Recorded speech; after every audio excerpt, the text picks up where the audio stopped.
Hello everyone, welcome back to CoinBlaw. If you've been following the crypto markets lately, you know that technological maturity is essentially the only metric that matters right now. But let me ask you a serious question.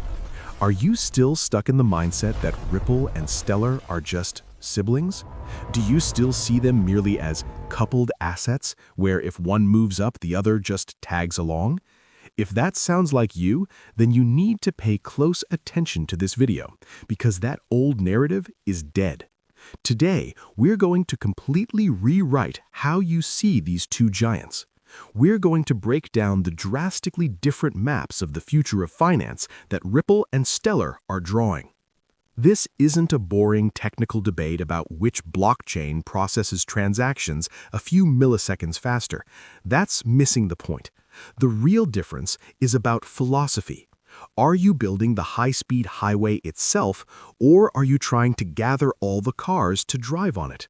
We're going to cut through the noise and complex jargon, terms like Ripple's auto-bridging and Stellar's anchors, and look at the recent future scenarios that are shaking up the industry. So, get comfortable. We are about to dive deep into the two very different worlds designed by these titans. Let's start with part 1, Ripple's engine. If you want to understand the heart of the Ripple network, think of it as a combination of a high-precision GPS and a universal power adapter. In technical terms, we call this pathfinding and auto-bridging. Let me give you a real-world example. Imagine you need to ship a package from South Korea to Brazil. If there's no direct flight, you have to figure out a layover, maybe through the US, maybe through Europe. You need to know which route is the cheapest and the fastest. Ripple's pathfinding technology acts exactly like that real-time GPS. Inside the Ripple ledger, it instantly scans thousands of possible paths between the sender and receiver to find the most efficient route. But here is where the magic happens, the auto-bridging technology. Let's say you want to swap a relatively rare currency, like the Thai baht, for the South African rand. The chances of finding someone who wants to do that exact trade directly are slim to none, right? And even if you did, the fees would be astronomical. This is where the Ripple system pulls out its universal adapter, which is XRP. Just like a travel adapter lets you plug into any outlet abroad, Ripple automatically inserts XRP between these two illiquid currencies. It instantly converts baht to XRP and that XRP into rand. This happens in the blink of an eye. Essentially, Ripple connects thousands of minor currencies globally through one massive hub, XRP. Their strategy is crystal clear. They're positioning XRP as the central axis, a bridge currency for all settlements to maximize financial efficiency. Now, let's flip the coin to part 2, Stellar's engine. If Ripple is a highway, think of Stellar as a massive international bazaar that never closes. Stellar has a feature called path payment, and crucially, it has a decentralized exchange built right into its core protocol. While Ripple suggests, hey, use our adapter, XRP, Stellar says, bring whatever you have and trade it for whatever you need. Picture this. You're in a marketplace holding apples, but you need bananas. In the Stellar market, you aren't limited to finding a direct apple-to-banana seller. The system might sell your apples for oranges and then use those oranges to buy bananas, all in a single atomic transaction. And here's the kicker. You don't necessarily have to touch Stellar's coin, XLM, during this process. If there's a direct path that's more efficient without using XLM, the system takes it. Stellar isn't just trying to pump a specific coin. Their goal is the activation of the ecosystem itself, ensuring that any asset can be swapped freely and easily. Okay, we understand the engines. Now for part 3, connectivity. How do these systems talk to the outside world, like stubborn banks or other blockchains? This is where the divide gets deep. Ripple uses ILP, the Interledger Protocol. Think of ILP as the standard shipping container of the digital world. Banks are secretive. They hate showing their internal ledgers to anyone. Ripple tells them, Keep your secrets, just pack your value into the standard ILP container. We'll deliver it safely without ever opening the box.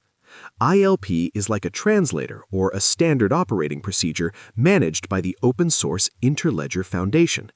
It's not about tearing down banks, it's about laying a secure, direct hotline between them. Stellar, on the other hand, uses the anchor system. Think of an anchor as the check-in counter at an international airport. You arrive at the Stellar airport with your heavy luggage, let's say US dollars or Korean won, you drop it off at the counter, the anchor, and they issue you a boarding pass, a token representing that value. Now, with that token, you can roam the duty-free shop, the Stellar network, buying and selling anything instantly. When you're done, you go back to the counter, hand over the token, and get your real luggage back. Stellar's strategy is a platform play. Come inside our airport and we make everything compatible. Now let's look ahead to Part 4, the 2026 scenario. Where are we heading? If we look at the roadmaps and industry chatter, the battle lines are clear. Ripple wants to be the backbone of finance. With their push for the RLUSD stablecoin and ILP integration, Ripple is auditioning to be the back-end server for the world's banks. Just like you don't need to understand fiber optic cables or TCP/IP to browse the internet, Ripple wants to be that invisible, essential infrastructure layer beneath all global trade, with XRP acting as the lubricant flowing through those pipes. Stellar, however, aims to be the app store for assets. Pay attention to their interoperability strategy. Since late 2025, the integration with bridge solutions like Layer 0 implies that Stellar is moving beyond just payments. They're pulling in assets from Ethereum, Solana, and others. Stellar is building an open market platform where anyone can tokenize an asset, real estate, stocks, gold, and trade it. Just like an app store allows millions of apps to flourish, Stellar wants millions of financial assets playing on their network. So, Part 5. Conclusion. What's your move? Let's boil it down. Ripple, XRP, has chosen the path of partnering with the conservative financial establishment to become the king of B2B solutions. It is the business of building the world's fastest financial high-speed rail. Stellar, on the other hand, has chosen to be the hub for the B2C and B2B ecosystem, empowering individuals and fintechs. It is the business of building a borderless global digital marketplace. Asking, is Ripple better than Stellar from an investment standpoint, is like asking, is a construction company better than a department store?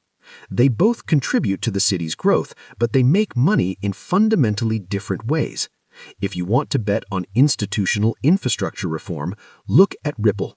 If you want to bet on the democratization and free flow of global assets, keep your eyes on Stellar. Of course, a smart portfolio might just have room for both of these giants. CoinBlaw will continue to separate fact from hype to be your compass in this market. If this breakdown helped you see the truth, please hit that like and subscribe button. Thanks for watching.